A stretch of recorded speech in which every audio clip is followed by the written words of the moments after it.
In the world we live in today, with huge corporations, million-dollar budgets, and politicians seemingly running everything, it can feel very hard to make a difference. As it stands, you are just one person. How can only one person make any type of impact on the planet? It can feel discouraging to see something that needs to change and feel like your voice is so incredibly small. But for this, we're going to tell a story of a small voice that with will, dedication, and determination inspired the world and made a change that can still be felt today. Welcome to National Park After Dark.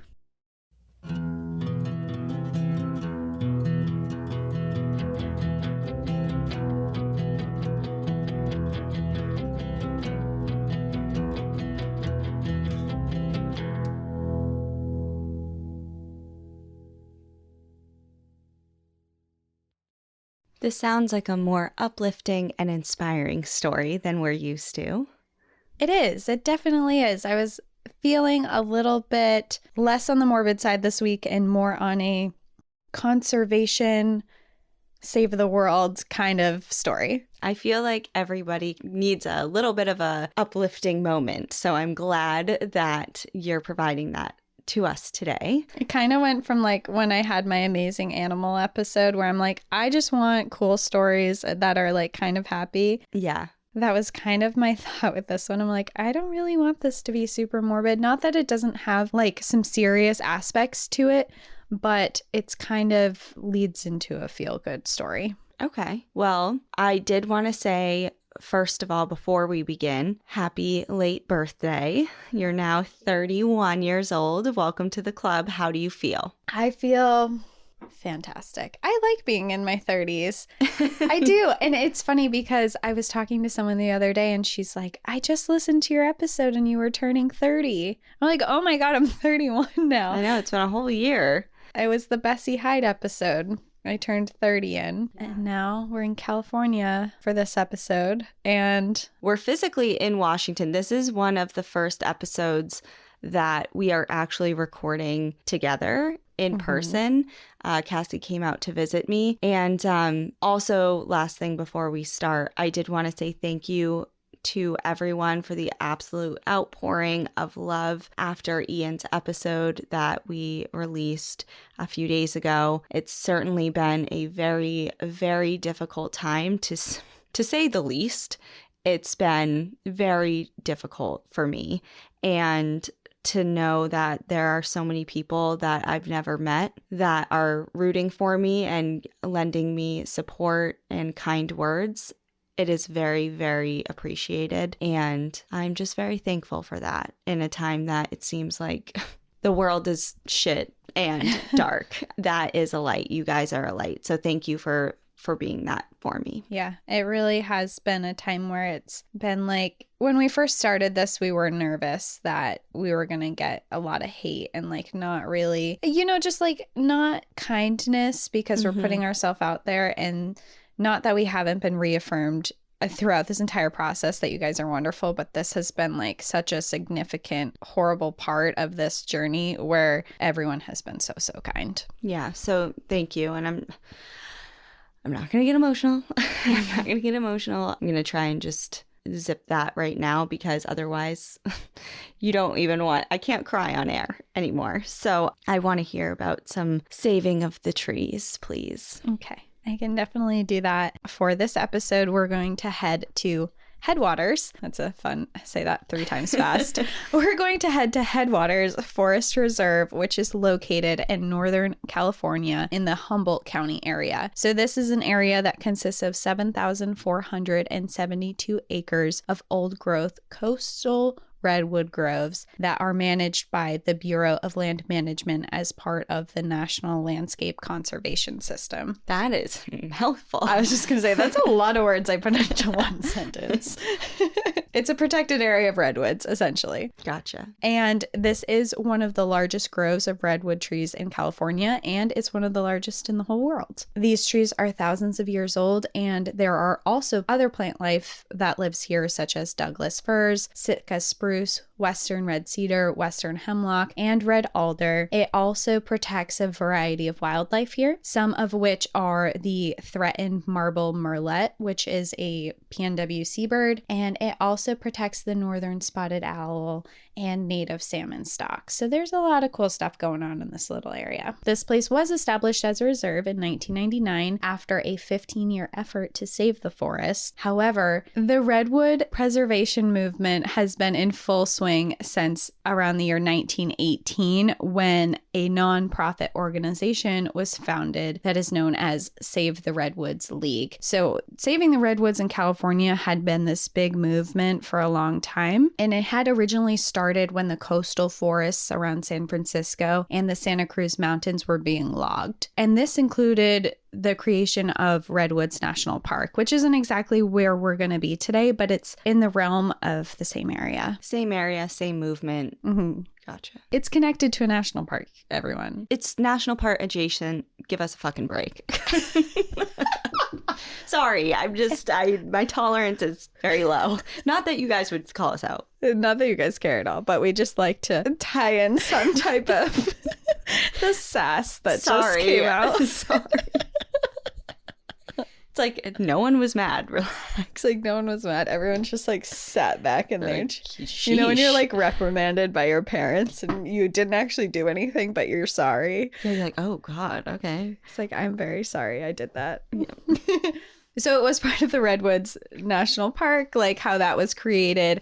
The Redwoods National Park started being discussed to be created in the 1920s, but it was actually not created as a national park until 1968. The Headwaters Forest Reserve was originally privately owned by the Pacific Lumber Company, and it was managed by a man by the name of Charles Hurwitz, who had also owned another company which was known as Maxim Inc. And they had originally bought this area of the Headwaters Forest Reserve from a different logging company prior to them, and they had been known for really sustainably logging. They pick certain areas, they'd allow regrowth, and this was going on for a very long time before Charles Hurwitz took over. And when that happened, he switched from the logging practices the sustainable way, and he saw dollar signs essentially, and he decided that he was set on clear cutting the entire area. They clear cut over 60% of the reserve, including 35 miles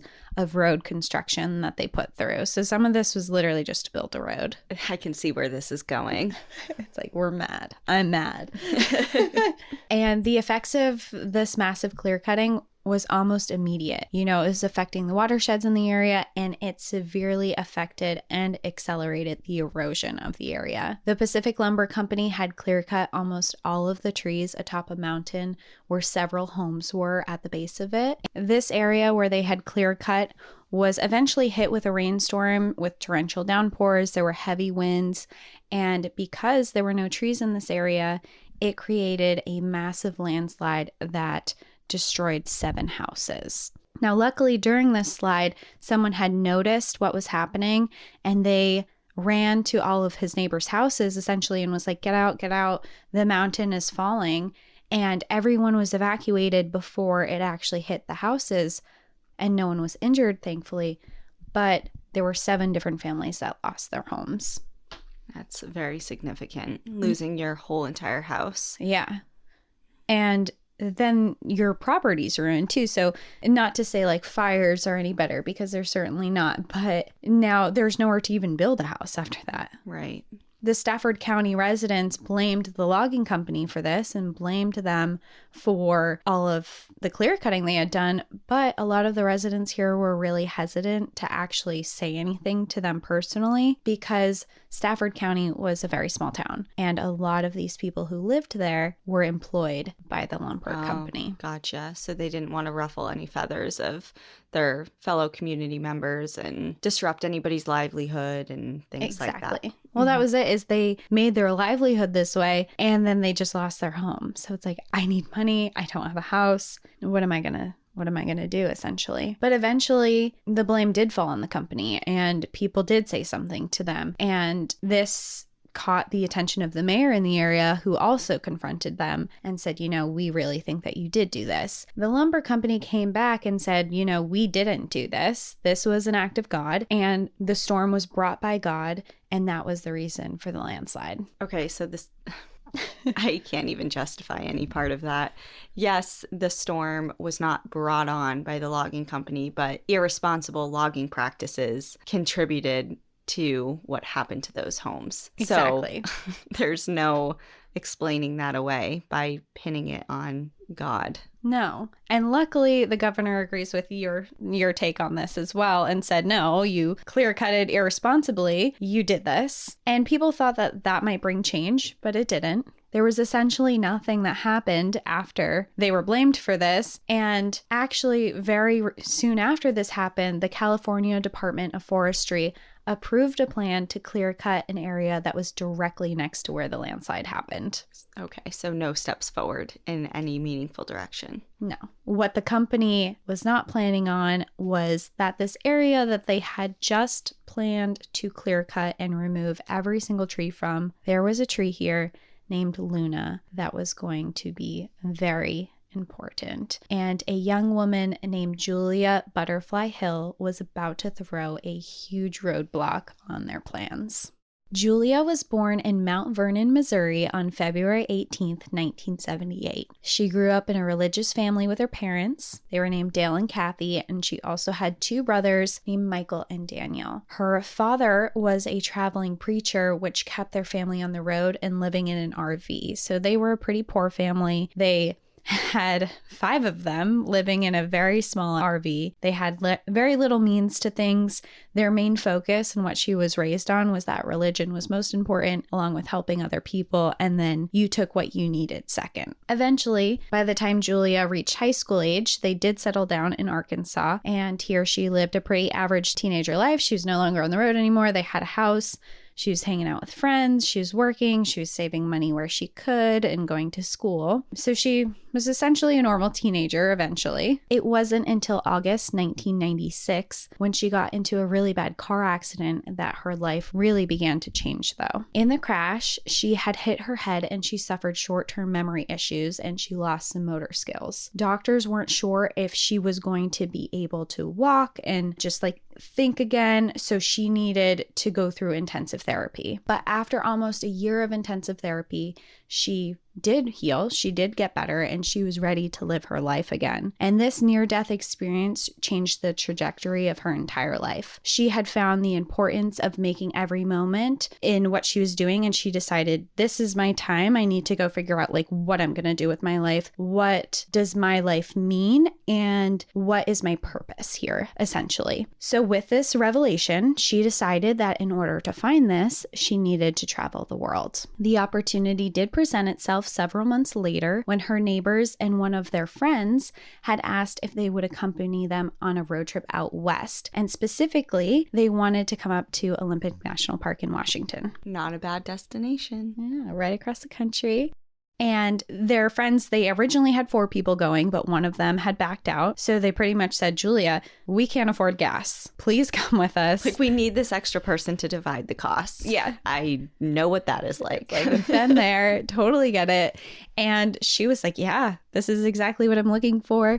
She jumped at the opportunity and she agreed to go. Now, along the way, they had run into a stranger and they were talking to them and they suggested that if they were heading west, they needed to stop in Humboldt County in California to stop and see the enormous redwood trees. Now, this person was so convincing that this place was so amazing that they listened to the stranger's advice and they made a pit stop in Grizzly Creek Redwood State Park.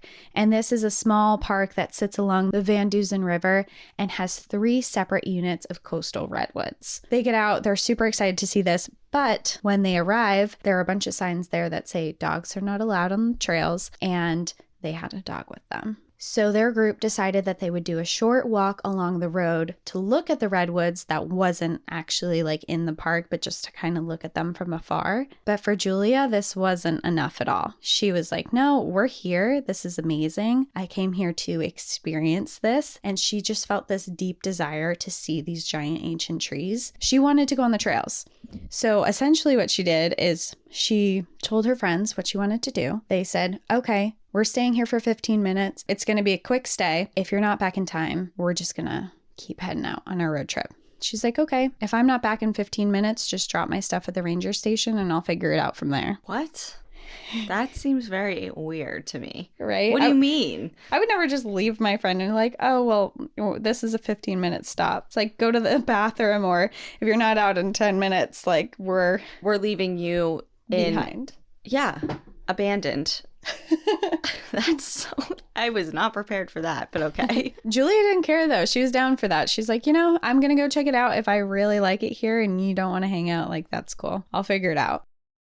So she heads deeper and deeper into the forest, and she sees the trees are becoming larger, and the ground was filled with these bright colors of the fungus, the lichen, the moss, and she was just enamored by these enormous sized tree trunks. This was a sight that she had never seen before. She was in the southeast. She had never seen these huge old growth forests. Julia felt connected to this area immediately, and she recognized just how old these were, and she sat there and she pondered the history that these trees had seen. And she really just sat there and was like, wow, this is a place that is bigger than me. She was humbled. So humbled.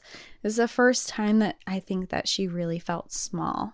Mm-hmm. It's like the world is so big. So much has happened here. I love one of my favorite quotes is travel to places that make you feel small. Maybe I just butchered that, but it's something like that. It's just like, I like traveling to places, or travel in general, but some places in particular, kind of what you're describing right now, really just put you in your place a little bit, because you think that you're the center of your own world sometimes. And then when certain events happen, or when you go to certain places, they really kind of have a way of making you realize that you're really not as big as you think you are, and you're small. You're so small. And I think I think a lot of people can relate to that too, especially if you go to any place that is vast and big. If I know, like, I've gone out to the desert, and if you stand on the edge of a canyon, you're like, oh my God. Yeah. Or if you're up in the mountains after a hike and you're looking out for miles and miles, you're like, I am so small. Mm-hmm. I actually had a moment like that recently.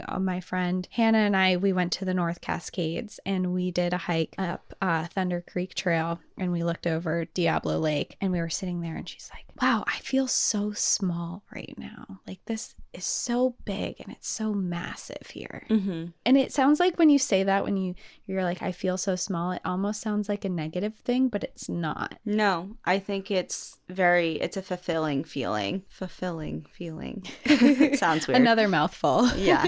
It is. And this is exactly the experience that Julia was having. And she was so moved by these feelings that she actually sat down and she just cried. She was like, this is changing my life. This is going to change my life, and I can feel it right here. And it was very shortly after this experience that she just had this fire that would be ignited in her. 2 weeks after she visited this place, she learned that the Pacific Lumber Company / the Maxim Company that Charles Hurwitz also owned had clear-cut tons of trees in that area. In fact, if she had walked just a couple hundred feet further on the trail that day, she would have seen the amount of devastation that was caused and all of the trees that had been removed. She learned a little bit more about these redwood trees, and she learned that only 3% of them were left in the world because they were being cut down for things like lumber and lawn furniture. And immediately she was angry. Learning that such a sacred and magical place was being destroyed for something as futile as greed pushed Julia into her purpose in the world. Her desire to travel the world had changed, and she had found her calling, and it was to try and save the redwood trees of California. So she went from, I need to travel the world, I need to find it, to, I don't need to travel the world, I just had to go to California. Right. And I found it right here. Mm-hmm. And she just needed to figure out a way that she she could do it. She had no idea. She had been there. She heard that bad things were happening and she's like, okay, now what? So Julia flew home and she sold everything that she owned except a violin, some artwork, and some photographs that she had. Then with the money that she got from all of her belongings, she bought a tent, a backpack, and a sleeping bag. She then returned to California in November of 1997, where she began her fight to save the redwoods. When she first arrived here, there wasn't a lot of work to be done to help the forest, and that's because she showed up in November. It was right before winter was coming, and a lot of people were packing up their things and getting ready to head home. And part of this was clear cutting slowed down a little bit, but also the weather started getting dangerous to be out there. But for Julia, this was really frustrating because she had just sold all of her belongings and moved up her entire life and headed out there, and she really wanted to help. So she kind of just hung out for a few weeks and was like, can I help? Can I help? You guys have anything for me? Friends like, no, we don't. Like, who are you? Yeah, like, you came at the wrong time. You came at the wrong time. And it was actually after a couple weeks that she got there that she finally had the opportunity to do something. And one of the activists that were working for an environmental organization known as Earth First needed someone to tree sit. And tree sitting is something that happens essentially when all other options have been exhausted and petitions had failed, reaching out to government officials had failed, explaining why what was happening was wrong had failed, and now the only option that people had to save an area, or in this case to save a tree, was to physically put yourself in the tree to prevent its removal. You can't cut down a tree and kill someone. So the only other option is to head into it. So activists would sit up in days inside trees and they would plead their cause and try and prevent the trees from being cut down. And hopefully it would prevent the trees that were immediately next to it from being cut down as well. So this person approached her and said, we need someone to tree sit, and it's a tree that has been named Luna. Julia really didn't know anything about it except that she wanted to be part of it. So she immediately volunteered and said, yeah, like, I'll do it. I don't have any experience. I have no idea what I'm doing, but I learned fast and I'm ready. And the person was like, oh, you have literally no experience. It's winter. I don't know if I want to send you, but there was no one else to do it. So he agreed to let her go out. And when she arrived, it was immediately clear that Luna was not like the other redwood trees. So she stands on top of a steep mountain cliffside and towers over other redwood trees around her. Standing at almost 200 feet tall with a circumference of 40 feet, she can be seen from miles away. It is estimated that she has lived here for over 1,000 years, and over time she has survived forest fires, massive windstorms, and lightning strikes. She has large charred holes in her trunk from the strikes, along with black scar burns that extend all the way up her trunk. She has survived a lot over her 1,000 years of life, but now, stained onto her bark, she has a dark blue paint mark indicating that she has been chosen to be cut down. Well, in the eyes of the lumber company, I'm sure she's worth a lot of money. Being so huge. Yeah. It's all money. It's all dollar signs. Mm-hmm. Because Luna was so massive, her lowest tree branches were much too high to reach, and this required climbing ropes and harnesses to be able to reach a platform that had been built to tree sit. The platform sit in its branches at 180 feet from the ground and was exposed to extremely high winds. When Julia arrived for her first night of tree sitting, it was a full-blown storm. A tarp covered the platform area but was frequently blown upwards, and she was left exposed to the wind and rain. Her first time up there, she was joined by two other people who use like trail names, how the AT always uses trail names. Yeah. They used trail names, and they were named Major Resin and Shakespeare. And I want to say I did get a lot of this resources from a book, because I just realized I haven't mentioned it yet. Oh, okay. And I did. So I read this book. It's called The Legacy of Luna, The Story of a Tree, a Woman, and the Struggle to Save the Redwoods by Julia Butterfly Hill. And she is the woman that we're talking about in the story today. I did reference and get a lot of my research from this book. Highly recommend it. I'll put the link in our show description and everything like that. But she is the one who told this story essentially in her book, and I'm definitely not going as far into detail as she does. And I did use a lot of other resources for like information and things like that, but her story is amazing, and we'll talk a little bit more about it later. But I just thought of that because that's where I learned their trail names. So she talked about them.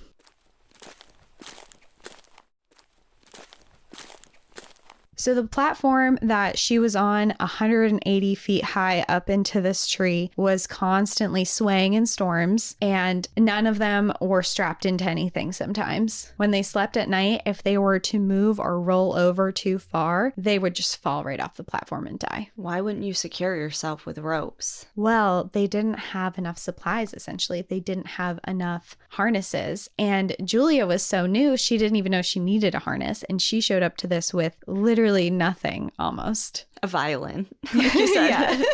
A violin and some artwork. And she had to use a harness that she borrowed from someone, and there just wasn't enough supplies up there. So you were sleeping. It was just kind of like, okay, gotta be really careful up here. It's not safe. For this first tree sit, they had planned to stay up in the tree for 7 days, but after 6 days, with the storm never letting up, Julia had an opportunity to come down early, and she took it. There was another activist that took her to the jail support house, and this was the location where activists who were jailed during their protests could come back for a warm meal, a real bed, and a shower. So they brought her here and was like, thank you for doing that. Like, have a shower. We just threw you in the fire here. You just slept in a storm for days on a really scary tree, so have some food.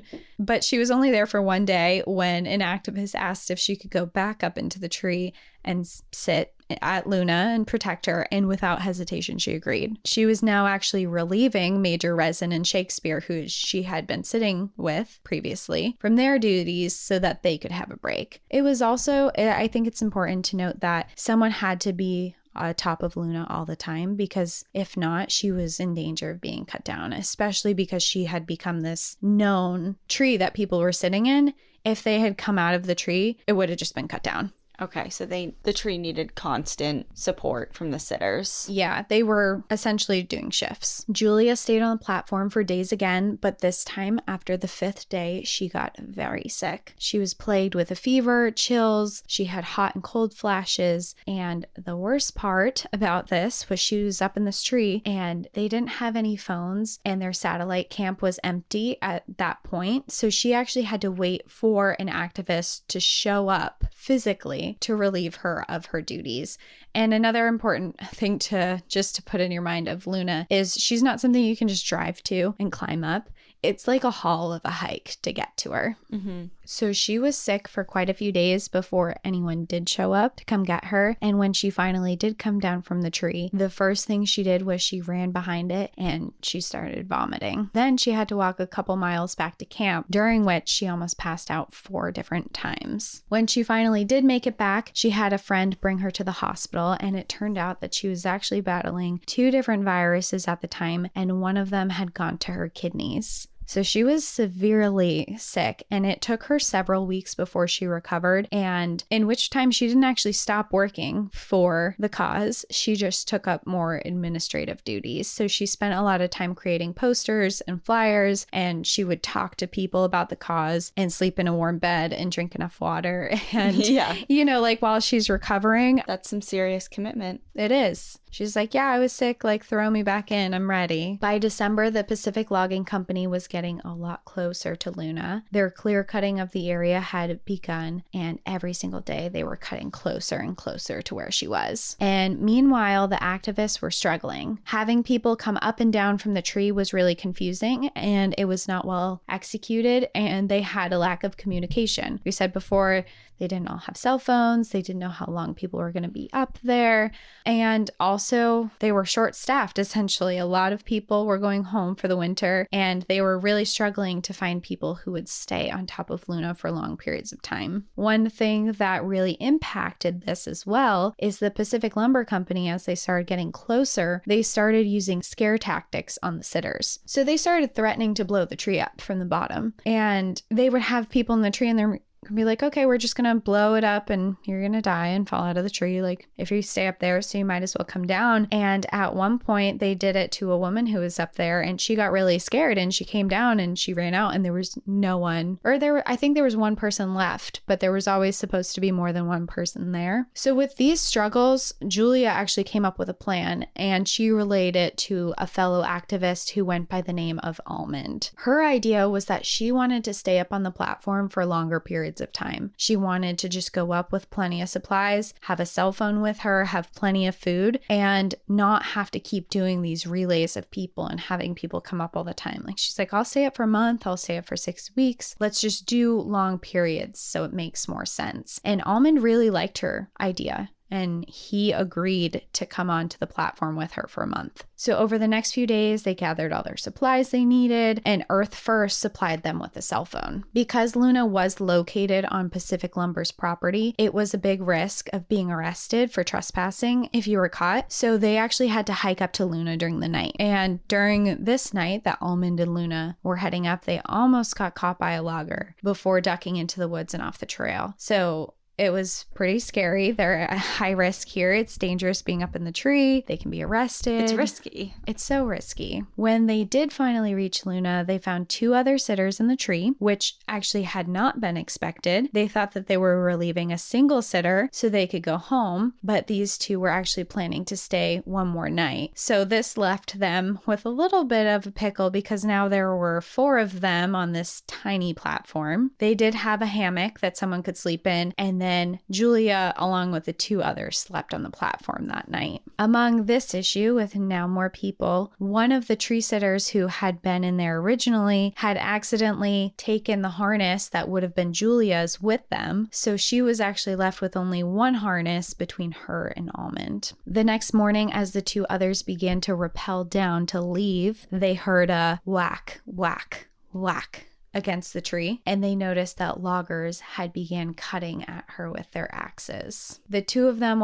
that were rappelling down began yelling and begging for them to stop, but at this point they're 150 feet up in the air, just hanging from ropes. And Almond, who was still on the platform with Julia, wanted to see what was going on, and because he did have a harness and Julia didn't, he decided that he would go out onto these traverse lines, which were essentially rope lines that you could walk on that connected to other trees. But Almond was very, very new at this, and he had never actually been on one before. So he strapped himself in and he walked out here, but there's a lot going on at the same time. As soon as he started walking across, he saw a logging climber scaling the tree across. And this man was recognized immediately as being a known climber named Dan. He worked for the Pacific Logging Company and was known to have a very short temper, and that he would physically climb into trees and take tree sitters out of them. And it was known that if you saw him, it was never a good sign. So he started yelling at Almond and he said, "I'm gonna get you." And he started climbing up towards the traverse line that Almond was standing on. Now, this traverse line was not made to hold 2 people, and if Climber Dan had walked out onto it, there was a really good chance that it would break. So Almond was obviously very concerned about this because he was standing on it, and he warned him. Said, "Please don't come out here. It's not rated for both of us to be out here. It's not safe. Don't come out here." But Climber Dan didn't really believe him, and he thought that this was just a trick to try and get him to leave. He's like, "Come on, I'm not dumb. I know you're just trying not to get caught right now." But he was afraid to risk his own life, so he came up with a different idea. Instead of climbing across the traverse line to get to Almond to try and get him down, he decided that he would just cut the traverse line that Almond was standing on. And part of why he wanted to cut this line was because the tree that he had been climbing next to Luna was one that they wanted to cut down. And if it had a line attached to it, they could not choose the direction that it fell in. They couldn't. Okay, I gotcha. So that was a big reason why he also wanted to cut the line. And he thought, Almond, he's this, they thought of him as like tree hugger, hippie, climber type. He's like, I can cut the line. He's strapped in. I can cut my tree down. It doesn't matter. But Almond begged him not to cut the line, and he told him that he was very new at climbing and he had forgotten to clip in his safety ropes. So if he had cut the traverse line that he was on, that he would fall 180 feet because he would no longer be attached to anything. Why would anyone think that, oh, they've got it, I can just cut this rope that they're standing on 180 feet in the air? It's reckless. That doesn't make any sense at all. No. And he's like, "You're sneaky. You're this climbing. You're just trying to stop me from doing my job. Like, you're just trying to trick me," was Climber Dan's perspective of this. But like, yours makes way more sense. Why would you cut a line that could kill someone? That could endanger someone's life. I have a question, kind of a side note. So you said when obviously they're hiking up to Luna and so they're obviously trespassing and breaking the law. What about tree sitting? Is that technically against the law? It's considered a peaceful protest. Okay, even though you trespassed to gain access to the tree. Yeah, but if you are caught accessing the tree, you can be arrested. But once you're actually in the tree, it's a peaceful protest. Yes. Okay, that makes sense. As far as everything I read.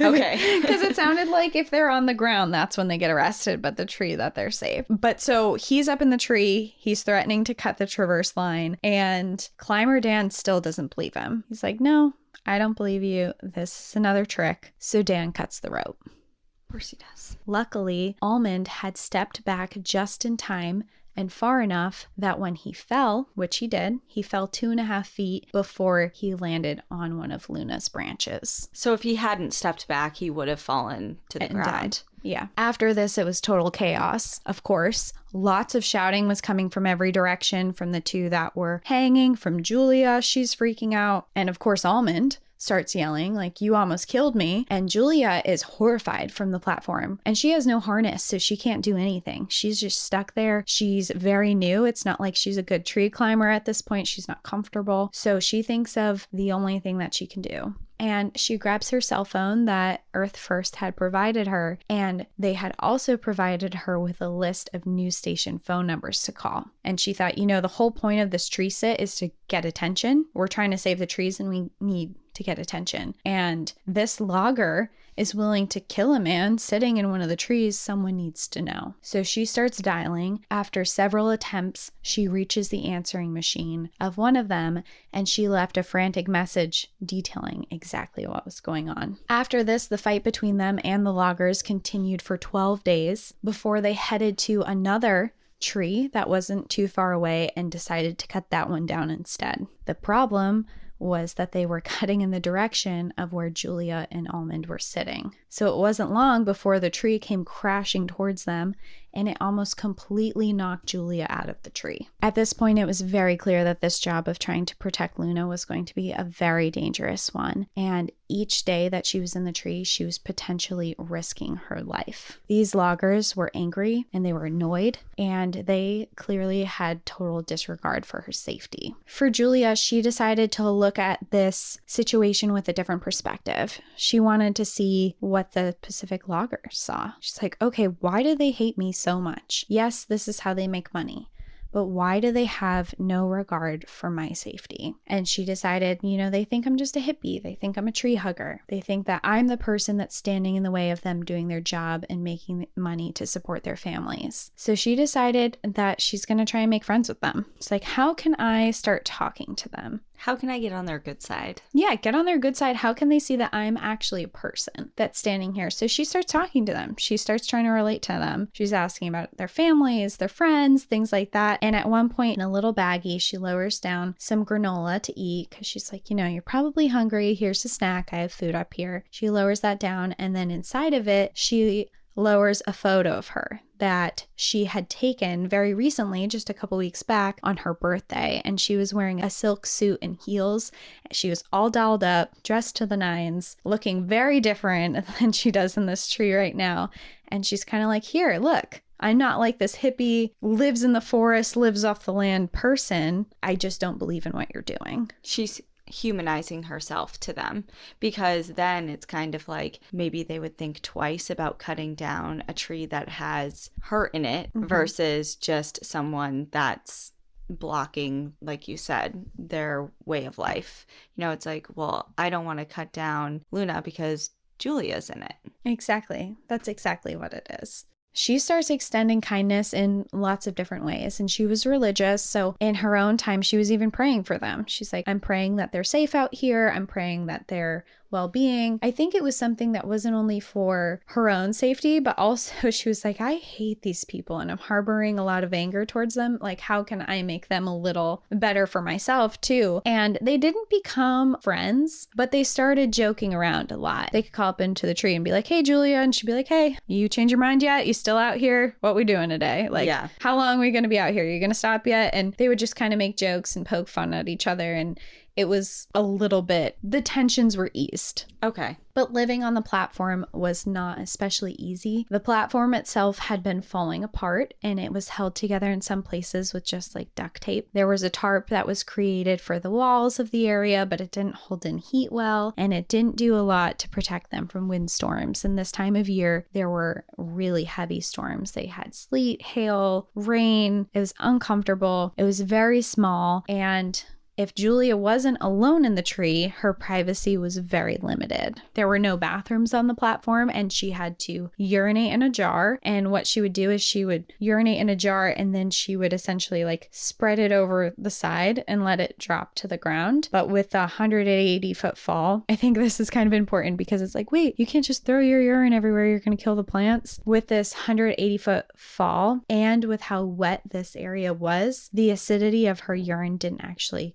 harm any of the plants. And it dissipated so much in the fall that it was like barely covering certain areas. Then also, so she doesn't have a bathroom, and so defecating was also done differently. She didn't have a toilet, so she would do that in a bucket with a trash bag, which was then stored inside one of the caves in the tree. I mentioned before it had been struck by lightning, so Yes. it had like these cave holes in the tree throughout it, and she would essentially hide a trash bag of her poop in there and then wait for someone who volunteered to carry it out. Yeah, I mean, the logistics of the level of commitment that she and Almond and whoever else Tree sat is just really unmatched, you know? Yeah, it's a different way of life up there, and it's definitely not easy. But a big reminder of her of why she was in there, and she would be in here, oh, I don't have a bathroom, I don't have a real bed, I don't have walls. And then she would remember the people from Stafford County. She'd be like, they don't have houses because of this. And her fire was reignited. She's like, I'm up here for a reason. I can deal with these things. And she did grow up poor, so it's not like she came from this lavish lifestyle and then was living in a tree. She lived most of her life on almost nothing. Weeks went by that Julia sat in the tree, and eventually Almond did leave, and she was alone, and the weather was getting more and more difficult to deal with. She hadn't had the proper winter clothes to deal with the weather, and she was very cold. Earth First, who had originally been the organization who had asked her to sit in the tree, now wanted her to come down due to liabilities of being there. They never had people tree sit during the winter because of how dangerous it was, and if she was injured during the cause and during her tree sit, that would look really bad on their organization. But Julia wasn't interested in leaving the trees, especially with all the logging that was going on. She knew that if she left, that Luna would be gone, so that wasn't an option for her, and she essentially said, you know, if it's going to look bad on your organization, if I get injured, don't consider me part of your organization. I won't tell people I'm part of it, and I'm not part of it. Like, I'll do this myself. She's going rogue. She refused to leave, and she's just going to do it on her own then. One afternoon while she's up there, she was looking out over the forest, and she saw a group of men in vests with badges hiking up towards her. And she knew immediately that it was more people who would be attempting to get her down from the tree. And at this time, her friend Shakespeare was also there and saw them arriving as well. As with everyone else who had tried to get her out of the tree to leave, they pretty much demanded her to come down. And again, she refused. These people were guards, and they offered her the chance to leave essentially with no repercussions. They were like, you know what? Come down. We'll give you 24 hours to think about it, but come down within 24 hours and we're not going to arrest you. We'll drive you off the property. Just get out, essentially was their thing. And these guards were actually employed by the lumber company to hang out there and not leave until she left. So they were stuck there as long as she stayed. They also said, you know, you can come down in 24 hours. We won't arrest you, but we're also cutting off your resupply chain. So any activist that comes up here with supplies for you, we're arresting, and they're also not getting up to you. They're basically just starving her out. That's exactly what they were doing.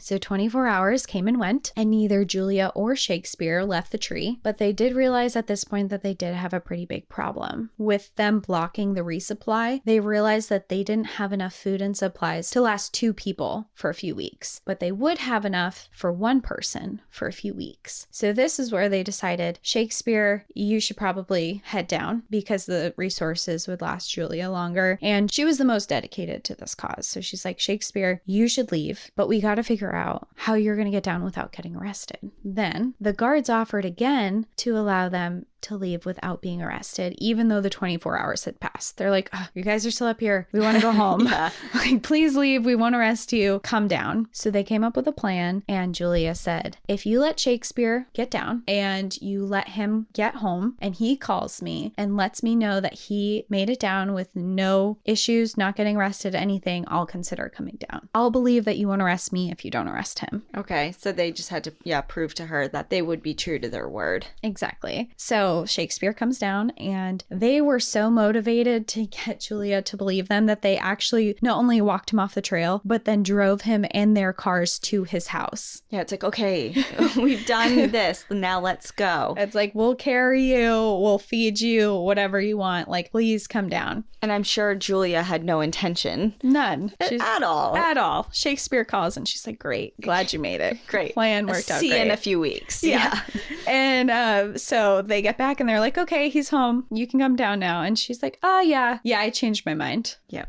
I'm not coming down. And of course, this enraged the guards. And after that, she was met with threats and yelling. And they were threatening horrible things. They were threatening to rape her, to beat her. They were getting increasingly angry. And the days just continued. She's like, I'm not coming down. You can yell all that stuff from me from 180 feet down on the ground. But essentially, it's not going to change my stance. It's not going to change my stance. And also, to climb up into the tree was extremely difficult. So she knew that they weren't getting up into the tree either. She's like, I'm staying here. That also wasn't a good answer for them, so they began harassing her. They were shining floodlights throughout the night to keep her awake, so it was never dark. They had bugles and they had foghorns, and they would use them all night, depriving her of any sleep at all. They would be yelling profanities at her. They'd be screaming at her to come down. They were basically trying to get her to be so tired and worn out that she would just give up. Yeah, like they're trying mental tactics now. It was exactly that. But Julia wasn't being moved by it. She stood her ground and she's like, I'm not leaving until Luna is saved. But the guards weren't Julia's only challenge. With only a few layers of wool clothing and the weather getting worse and worse, she was getting really cold, and she only had a lightweight sleeping bag, and she was really beginning to feel the effects of it. Her body was numb, and to keep proper circulation in her limbs, she had to climb around the tree and keep herself moving. But it was wet, it was cold, it was extremely windy up there, and she climbed barefoot. She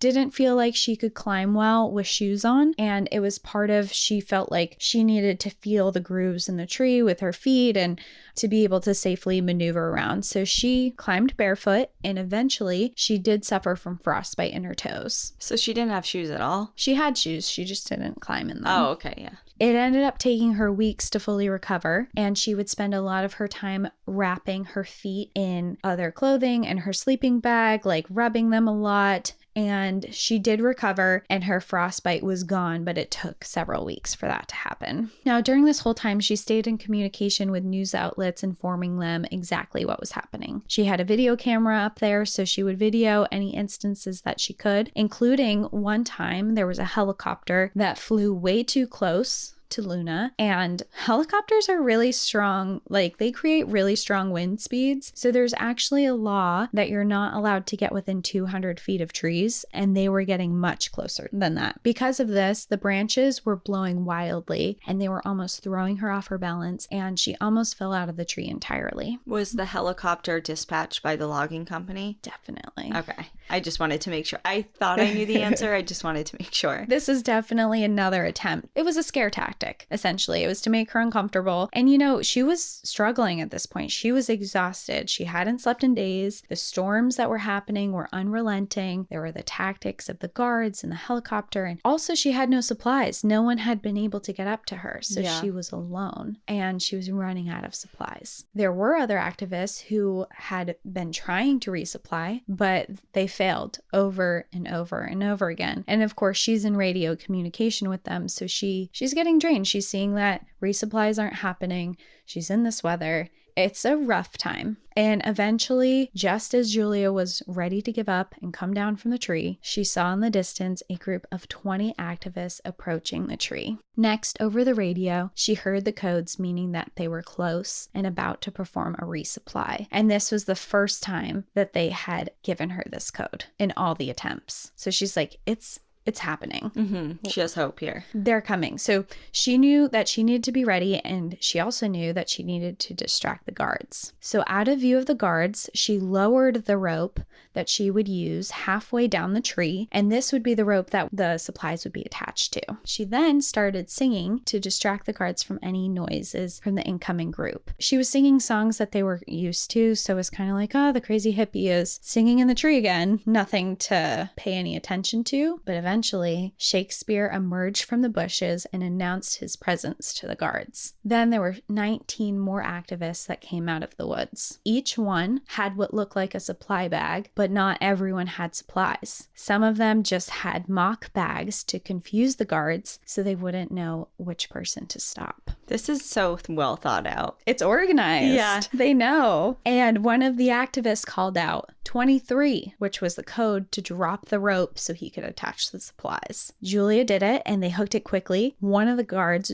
dived, trying to grab the bag, but before he could get to it, Julia pulled it up.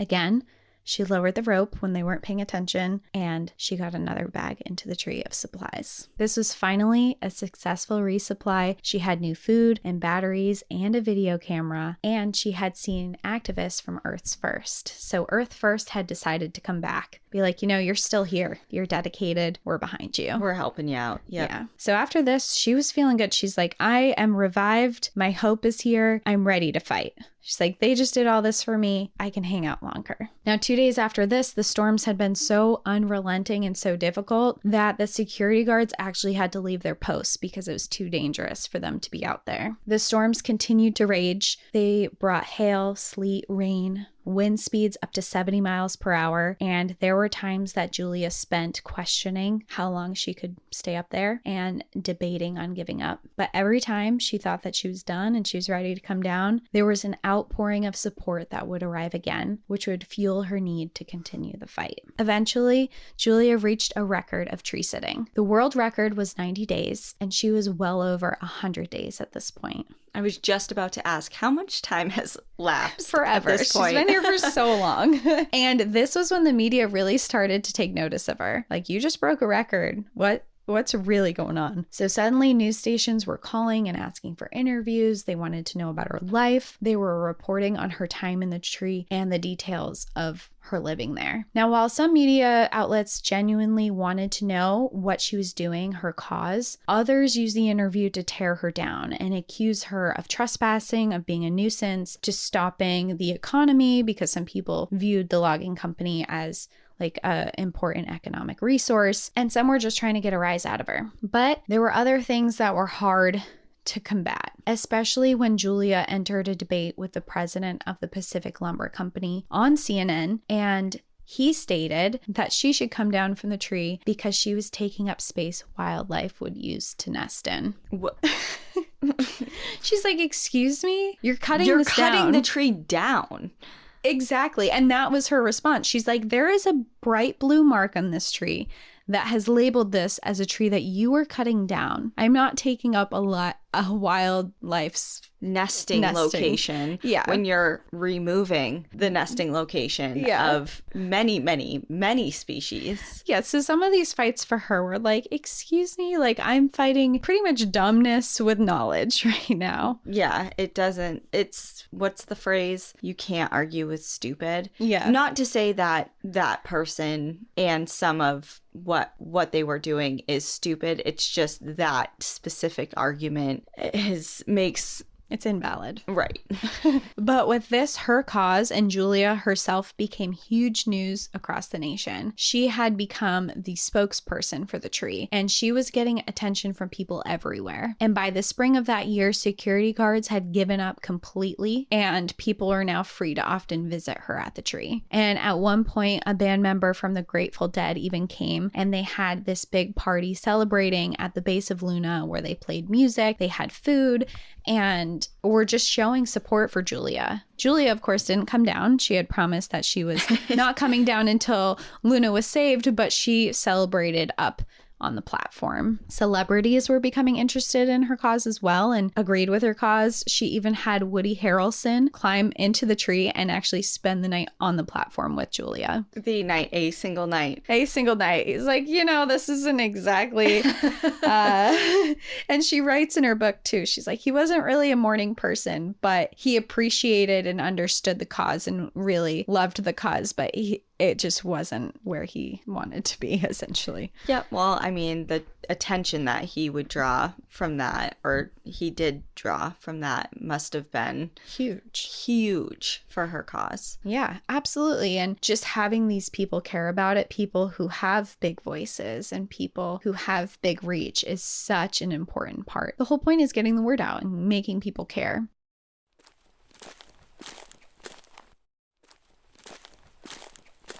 So she had been in the tree for a long time now, and with this extra time, Julia spent educating herself about the environment in the area, about what she was fighting for, because she really went in and she was like, this is magical. You can't cut these trees down. And now she was up there and she wanted to be able to speak knowledgeably about it. So she's like, I want to know about all the plants here. I want to know why they're good for the environment. I want to know exactly the devastation that the lumber companies are causing, so I have a valid argument. Throughout her time there, she did receive different awards and was awarded an honorary doctorate in humanities from a California-based college. By August 1998, Julia was nominated by Good Housekeeping as one of the most admired people in America. Julia had not only been speaking to news outlets, but she also began speaking to government officials and publicly speaking against government agreements and proposals on environmental issues. A recent proposal, the Headwaters Agreement, had agreed to preserve a portion of the forest, but it neglected to protect a large majority of it, guaranteeing the extinction of several endangered species. Julia spent her time actively highlighting the issues with the proposal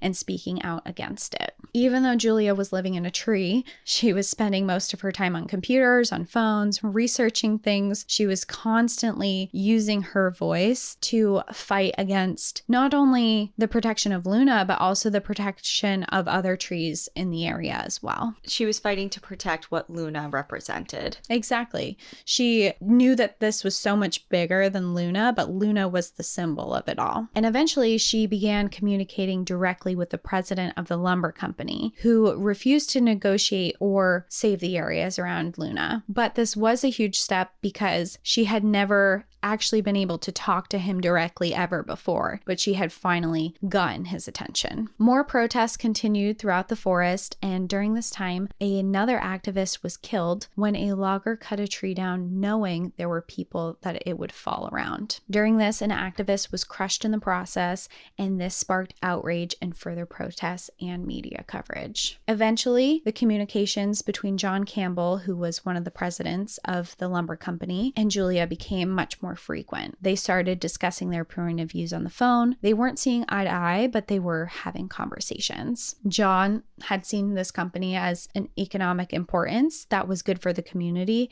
and Julia saw this as not a sustainable way to support not only jobs, but the forest. They weren't seeing eye to eye, but they started getting into more personal conversations, and they actually began to get to know each other. She got to know John Campbell about his life, his family. They even talked about vacations. She kind of went into this with another, I want to know who you are. I want you to like me as a person so we can find some common ground. During these conversations, he proposed meeting in person, and he would come to the bottom of the hill where Luna stood, and she could meet him down there, and he promised that Luna would be safe while she was out of the tree. Now, of course, she did not agree to this. She said no. I have decided that I am not ever leaving Luna until she is protected, so I can't meet you there. So he decided that he would come to Luna. At this point, Julia had been sitting atop of Luna for over a year. When John Campbell arrived, he brought a 6-pack of Pepsi as a gift for Julia, and they discussed how to preserve her. John Campbell agreed that he would allow her to stand in return of Julia coming down. He promised to put a plaque up stating that she was preserved, which Julia agreed was a fantastic start, but she did have reservations about it. If none of the other trees that were directly around Luna were preserved, the area would still be subject to a landslide and eventually Luna would fall anyway. So she asked if they could preserve 200 feet surrounding the tree. And a big reason why she just asked for 200 feet was because they had already logged so much around that there really wasn't much left in these years. So 200 feet was actually like preserving a few trees, some shrub, things that would actually hold the soil in place. So he agreed, and he said that he would come back and write up a formal agreement. Meanwhile, while all this was going on, clear cutting continued, but John Campbell came back with further negotiations toward the protections of Luna. While he agreed to protect Luna and 200 feet of land around her, there were trees that were already cut down that were in the path of the area that he was agreeing to protect, and he wanted rights to those trees. He's like, we already cut them down. I want the money from them. For Julia, this was kind of a hard decision because she knew the huge environmental purpose of trees that had been cut down or had died. And these trees who had died and were decaying were really important for putting nutrients back into the soil for other plant life to grow and thrive after. But on the other end of this, she knew that she had to make some sacrifices and that an agreement had to be made. So very reluctantly, she agreed to the conditions. Again, John Campbell went back to have the agreement written up, and Julia also enlisted the help of other activists and lawyers who could review it, make sure there were no loopholes or conditions that she didn't agree to. There was wording that needed to be precise, down to even how the already cut down logs were removed to ensure that there would be no damage to the remaining area. Well, she had gotten so far. The last thing you want is to have some wording in the final agreement that ruins everything. Ruin everything. And she had these good lawyers that were really looking it over, and they'd be like, this word I don't like. This word I don't like. And they were nitpicking at it to make sure that it was the best that it could be. But eventually the agreement reached a standstill, and it was for a totally different reason. And it was because other members that had say in the Pacific Lumber Company didn't feel comfortable signing the agreement because they wanted to implement rules to what Julia was allowed to say after the agreement was met. They essentially did not want her to be allowed to publicly say anything bad about the company, and they also wanted her to kind of praise their efforts in conserving the land. Oh my God. They wanted her to sell out. Essentially, they wanted her to sell out, and they also wanted to take her freedom of speech away because they wrote all these conditions and rules that would affect her freedom of speech throughout the rest of her life and would affect what she could do in the area anywhere that Pacific Lumber owned in the future, including Redwoods areas that she was never allowed to protest or do anything again. Well, and it seems like they're trying to take away her passion for advocacy. Mm-hmm. To some degree. They were like, she's a threat. She can say bad things about us. She can look how many people she's gotten against us already. We can't sign over this agreement and then have her fight for something else that we're doing. Right. So Julia couldn't agree to this. She didn't want any limitations on her ability to do things later in life, and she didn't want to sign something taking away her own freedom of speech. She would always want to advocate for the Redwoods. And although she would happily talk about the agreement that they got to, and she wasn't going to go out there and talk super badly about them reaching an agreement, she wasn't going to praise them for being environmentally friendly, and she wasn't going to condone further destruction that they would definitely commit in the future. And while these had originally been private conversations, the Pacific Lumber Company decided to release versions of their conversation stating that Julia was being unreasonable, that she wouldn't agree to anything, and that they were trying to resolve the issue. Julia, who had been hoping to keep this whole thing private, she decided to hold a press conference after that. And she wanted to confront their allegations and the lies of what they were spreading about her. And this created a large outpour of support towards her. And people really rallied around her at the press conference. And this sparked a huge audience, and it gained attention of the senator at the time. And after the senator heard what was going on, they really pushed the Pacific Lumber Company to sign a contract. Like, you got to do this. Like, you're in the spotlight. We're going to get involved if you don't. The pressure's on. The gloves are off. Enough's enough. Exactly. 738 days after Julia Hill first began her tree sit on Luna, on December 19th, 1999, an agreement was signed. Luna, along with a 200-foot buffer zone around her, was officially protected forever. What an accomplishment. That is such an accomplishment.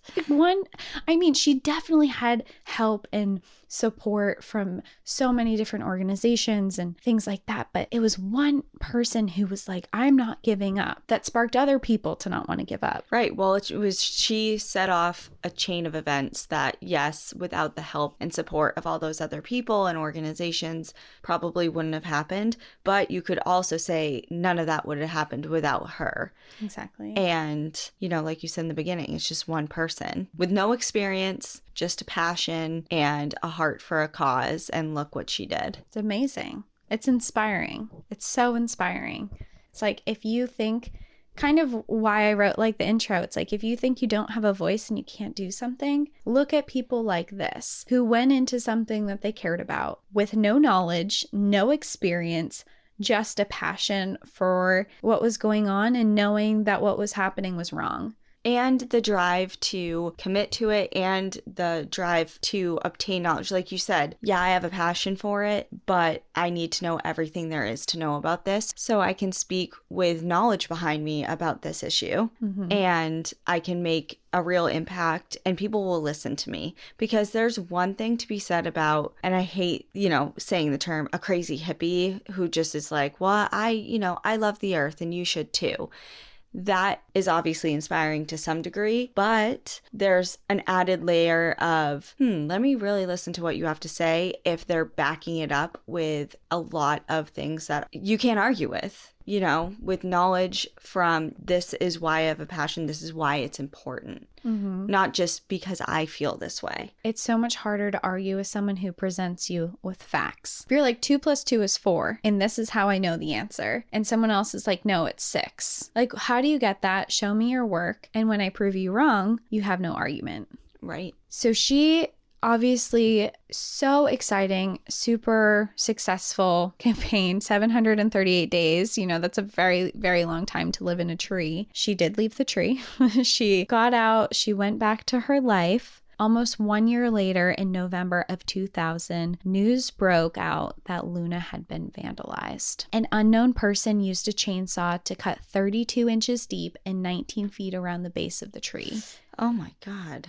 This was just less than half of the circumference of the entire tree. It was very clear that someone had attempted to cut it down, but had stopped. Maybe for unknown reasons, maybe they realized that this was much harder than they anticipated, or maybe someone was coming. Who knows? Because they weren't caught in the act, but they cut almost halfway through her trunk. At the news of the tragedy, top arborists in the area, engineers, and biologists began implementing a plan to try and save Luna. There were representatives from the Pacific Lumber Company, Sanctuary Forest, and the California Department of Forestry who worked late into the night to try and save her. So even the Pacific Lumber Company is like, we've gone too far to preserve her. Like, we gotta... Yeah, it's like we just went through hell, okay, with this Julia. Tree is not falling. And maybe it was also something to be like, we weren't part of this. Like, we'll help you. I think it was a little bit to save face. Yeah. For sure. Definitely. Their plan for what they did is they put up metal braces that were basically put in place to stop the tree from snapping and toppling over in high wind speeds. Now that it had a cut halfway through the base, it wasn't balanced anymore. And over the following few months, there were cables that were installed that were also to help Luna from falling. When they assessed the damage that was really done to Luna, it was estimated that she would begin to die, starting from the top of the tree. So they expected to see the green going away, branches starting to die off, and it was believed that in 2 to 5 years, she would be gone completely. But people hoped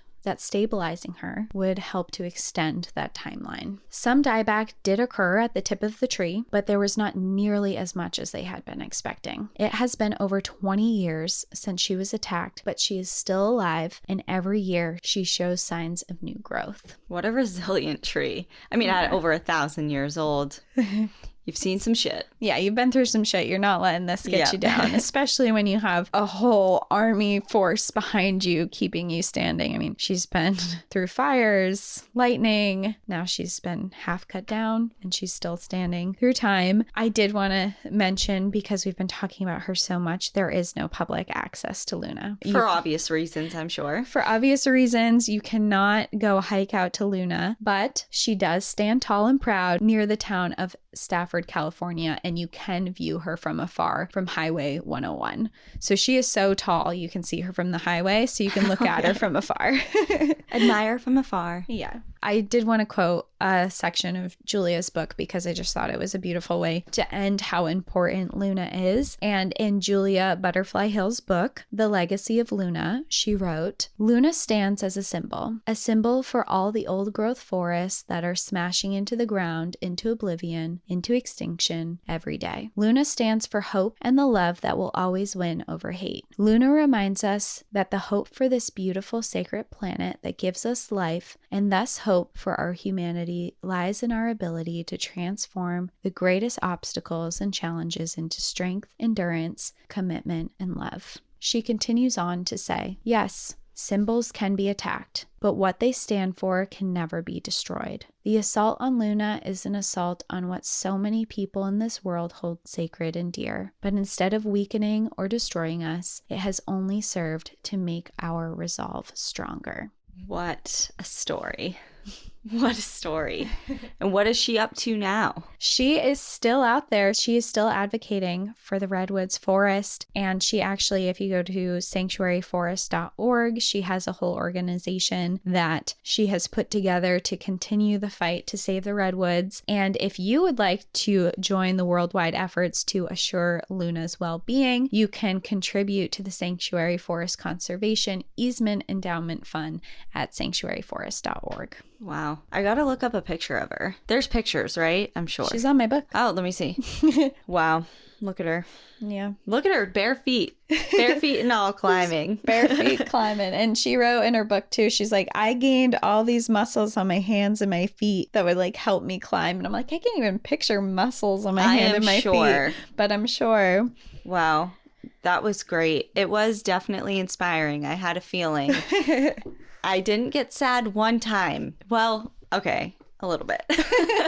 Especially the person, whoever is responsible, person or people responsible for that attack on Luna. I just kind of wonder what drives someone to do that, especially after such a publicized effort to protect and save her. Not only the efforts of Julia, but so many other people, and how long there was debates and going back and forth about her protections and the protections for the area surrounding her. And then I would imagine it's some sort of hate against, the movement in general. It has to be, because there was so much time, dedication, effort, and issues that people solved and resolved like through this whole movement to try and take away all of that fight in a moment. It's just like you go and cut this tree down, and then what was the purpose of 738 days in a tree, and you just cut her down when no one's looking? And all of the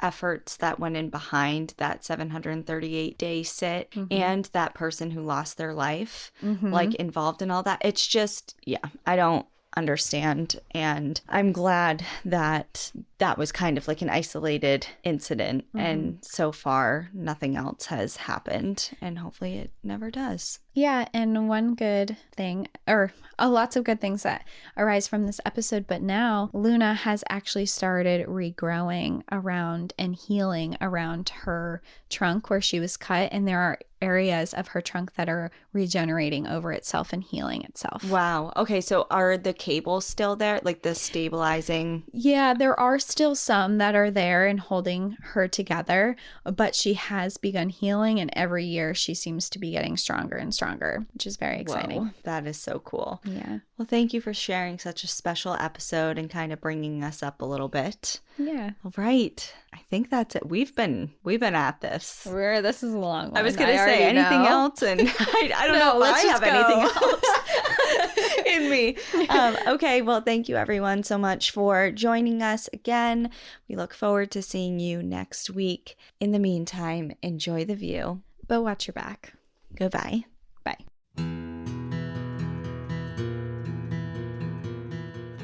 Thank you for joining us again this week. If you have a trail tale you'd like to share, send us an email at npadstories@gmail.com. Follow us on Instagram and Facebook at National Park After Dark and on Twitter at NPAD Podcast. Become an outsider by joining our Patreon, where you'll gain access to monthly bonus stories and exclusive content. And remember, when you support our partners, you're supporting our show. To access our special discount codes along with source information from today's episode, check out the show notes. For information on the show, to shop our merch store, sign up for our newsletter, and more, visit npadpodcast.com. And if you're enjoying the show, please rate, review, and subscribe wherever you listen to podcasts.